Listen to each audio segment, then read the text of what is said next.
दो बैलों की कथा। झूरी किसान के दो बैलों के नाम थे हीरा और मोती। दोनों डील में ऊंचे, देखने में सुंदर काठी के और काम में दक्ष थे। बहुत दिनों से एक साथ काम करते करते रहते रहते दोनों में भाईचारा हो गया था।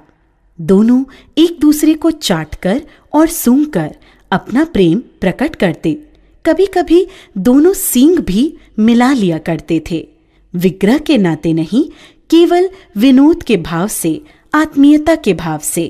एक बार झूरी ने अपने दोनों बैलों की जोड़ी को पत्नी के आग्रह पर ससुराल कार्यवश भेज दिया, लेकिन बैलों को इस बात का जरा सा भी एहसास नहीं था कि उन्हें क्यों भेजा जा रहा है।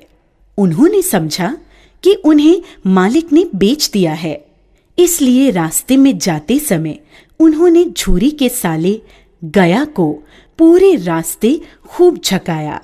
संध्या होने तक दोनों बैल अपने नए स्थान पर पहुंच गए।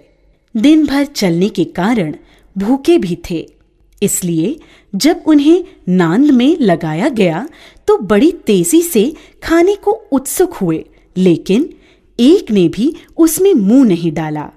दिल भारी हो रहा था, क्योंकि आज तक जिसे उन्होंने घर समझा वह आज उनसे छूट गया था।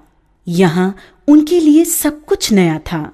दोनों ने बिना कुछ खाए पिए ही एक दूसरे को कनखियों से देखा और अपनी मूक भाषा में सलाह की। जब रात में गांव में सब लोग सो गए तो दोनों ने जोर मारकर पगहे तोड़ डाले और घर की तरफ सटपट चल पड़े।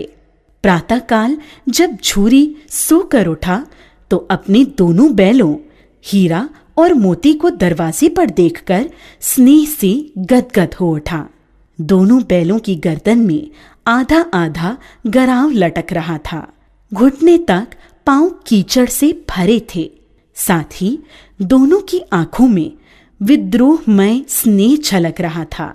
झूरी ने दोनों बैलों को इस अवस्था में देखकर खुशी से दौड़कर उन्हें गले लगा लिया और उन्हें बार बार चूमने लगा। यह दृश्य बड़ा ही मनोहर था, लेकिन झूरी की स्त्री ने बैलों को द्वार पर देखा तो जलबुन उठी। बोली, कैसे नमक हराम बैल हैं कि एक दिन वहां काम न किया, भाग खड़े हुए। परंतु झूरी अपने बैलों पर यह आरोप न सुन सका और बोला, नमक हराम क्यों है? चारा दाना न दिया होगा, तभी तो भाग आए। स्त्री ने रोब के साथ कहा, बस तुम ही तो बैलों को खिलाना जानते हो, और तो सभी पानी पिला पिला कर रखते हैं। झूरी ने पत्नी को चिढ़ाने के ख्याल से कहा, चारा मिलता तो क्यों भागते। दूसरे दिन झूरी का साला गया फिर आ गया और इस बार उसने उन्हें गाड़ी में जोत कर ले गया, जिससे वे उसे रास्ते में परेशान न कर सकें। जबकि 2-4 बार मोती ने गाड़ी को सड़क की खाई में गिराना चाहा, पर हीरा ने संभाल लिया, क्योंकि गाड़ी गिरने पर चोट तो उन्हें ही लगती। हीरा ज्यादा समझदार था। संध्या समय घर पहुंचकर दोनों को मोटी रस्सियों में बांधा गया और कल की शरारत का मजा चकाने के उद्देश्य से उन्हें फिर वही सूखा भूसा दिया गया, जबकि अपने घर के बैलों को खली, चूनी सब कुछ दिया गया। दोनों बैलों का ऐसा अपमान कभी नहीं हुआ था, न ही ऐसा कभी खाने को दिया गया था। दोनों ने नांद की तरफ आंख तक न उठाई। अगली सुबह गया ने दोनों बैलों को हल में जोता, पर दोनों बैलों ने अपनी जगह से न हटने की कसम खा ली थी। वह मारते मारते थक गया, लेकिन उन्होंने वहां से अपने पैरों को टस से मस तक नहीं किया। इस प्रकार हार मानकर गया ने उन्हें नांद पर लाकर बांध दिया। दोनों के सामने आज भी रूखा सूखा भूसा ही डाला गया। दोनों चुपचाप खड़े रहे। घर के लोग अभी भोजन कर ही रहे थे कि एक छोटी सी लड़की घर से 2 रोटियां लेकर निकली और दोनों के मुंह में देकर चली गई। उस रोटी से उनकी भूख तो शांत होने वाली नहीं थी, लेकिन मानो दोनों के हृदय को एक अलग प्रकार की शांति मिली। धीरे धीरे 2-4 दिनों में उस छोटी सी लड़की जो भौरी की थी, जिसकी माँ मर चुकी थी, सौतेली माँ उसे हमेशा मारती रहती थी, से दोनों की आत्मीयता बढ़ गई। दोनों दिन भर जोते जाते, डंडे खाते और शाम को थान पर बांध दिए जाते और रूखा सूखा भूसा डाल दिया जाता। बस रात को वही बालिका लड़की उन्हें रोटियां खिला जाती। उससे उनकी दोस्ती हो गई थी। एक रात दोनों ने वहां से भागने की योजना बनाई। रात को जब लड़की रोटियां खिलाकर चली गई तो दोनों रस्सियां चबाने लगे, पर रस्सी मोटी होने के कारण मुंह में न आती थी। बेचारे बार बार जोर लगाकर रह जाते थे। तभी उन्होंने देखा कि घर का दरवाजा खुला और वह लड़की उनके सामने आ खड़ी हुई। दोनों सिर झुकाकर उसके हाथ को चाटने लगे।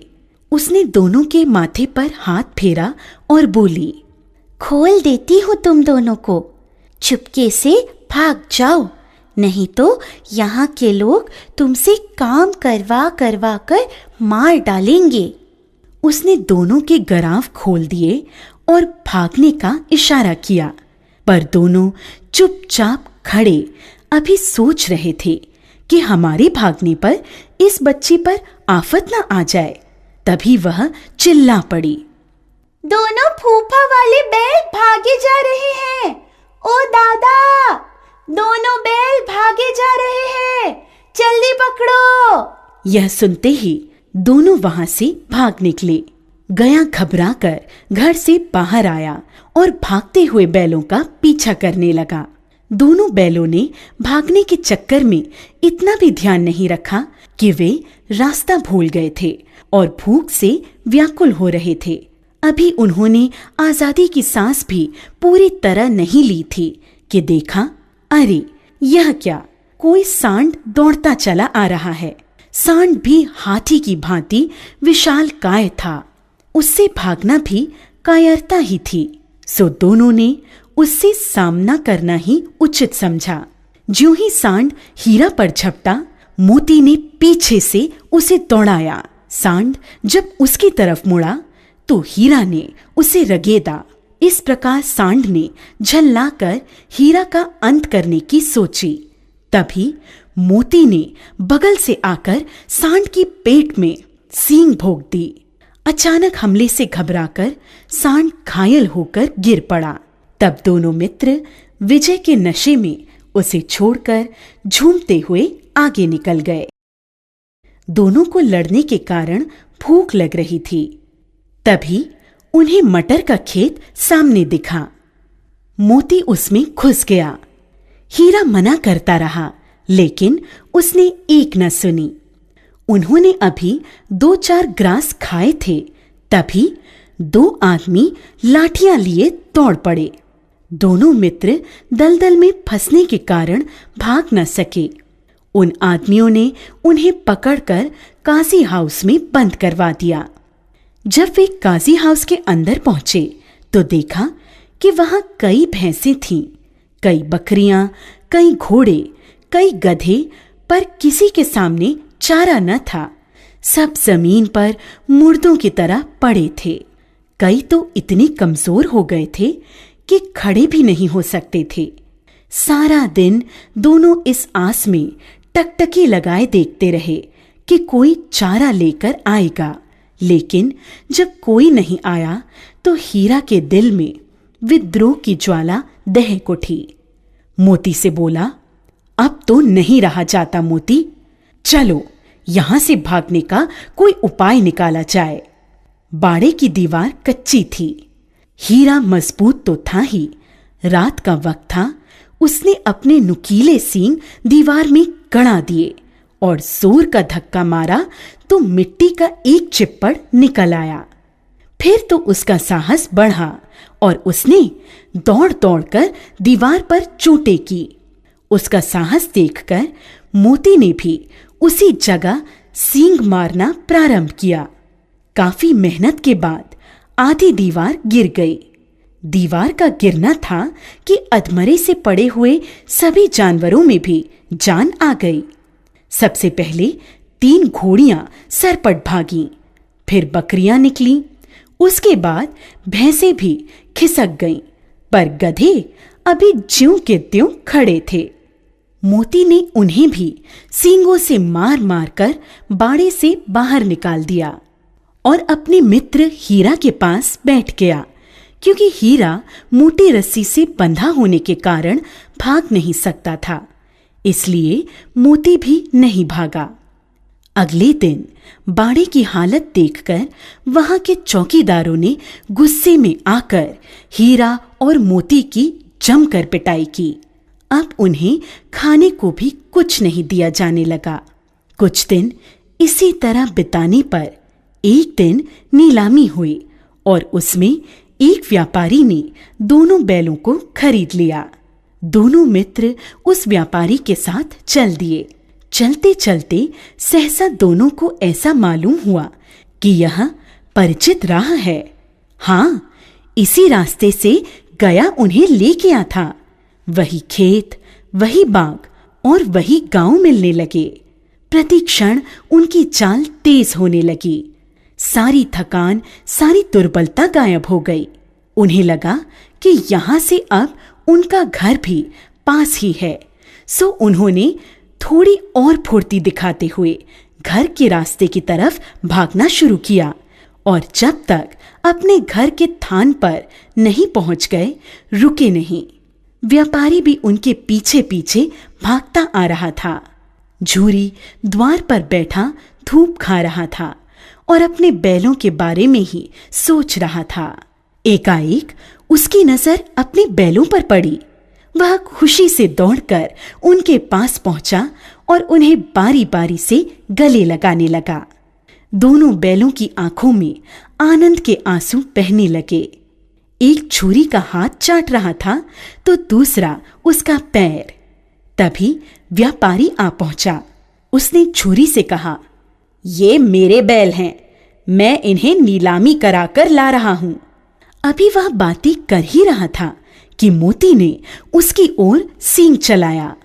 व्यापारी पीछे हटा तो मोती ने उसे दौड़ा लिया और तब तक दौड़ाता रहा जब तक व्यापारी गांव से बाहर नहीं निकल गया। फिर मोती विजयी सूर की भांति वापस स्थान पर अपने मित्र हीरा के पास आ गया। थोड़ी देर में नांदों में खली, भूसा, चोकर और दाना भर दिया गया। दोनों मित्र बड़े चाव से उसे खाने लगे। झूरी खड़ा दोनों को सहला रहा था और उनकी शारीरिक कमजोरी को देखकर मन ही मन व्यथित भी हो रहा था। तभी झूरी की पत्नी ने भी आकर दोनों के माथे चूम लिए। प्रेमचंद।